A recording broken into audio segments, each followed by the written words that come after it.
Сәлем, қайырлы күн оқырман. Бүгін сіздерге рецепт емес, дәл осындай керемет пайдалы лайфхакпен бөліспекшімін. Егер де сіздердің маткаларыңыз суықтап, киста, миома бар дейтін болса, оны дәл осы сусынды жасап көріп, ішіп көріңіздер. Бір жасағаннан результат өте күшті шығады. Видеоны жоғалтпас үшін каналыма подписаться жасап, қоңырша белгісін басып қойды ұмытпаңыздар. Алдымен дәл осында бізге бір дана пиязымызды осылайша езіп алатын боламыз. Бір езіп алғаннан кейін осылай таза ыдысымызға бірінші пиязымызды жуып алған боламыз. Содан кейін езіп алғаннан кейін осылай таза ыдысқа салып, үстінен 3 шөміштей суымызды құямыз. Дәл видеодағыдай етіп құйып аласыздар. Сосын газымызге қайнатуға қоятын боламыз. Пиязымыз қайнап шыққаннан кейін 15 минуттай уақыт тағы да қайнатасыздар.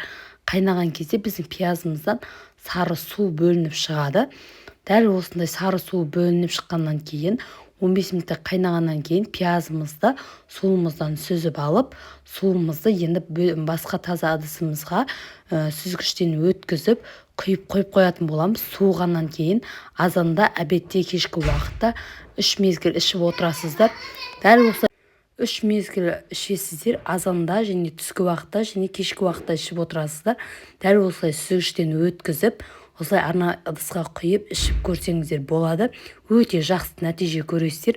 Міндетті түрде жасап көріңіздер. Мен өзім жасап көріп, пайдасын көргеннен кейін айтып отырмын.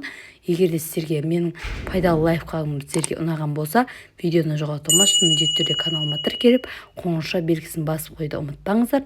Назарларыңызға рахмет. Сіздермен бірге болған Алмагүл.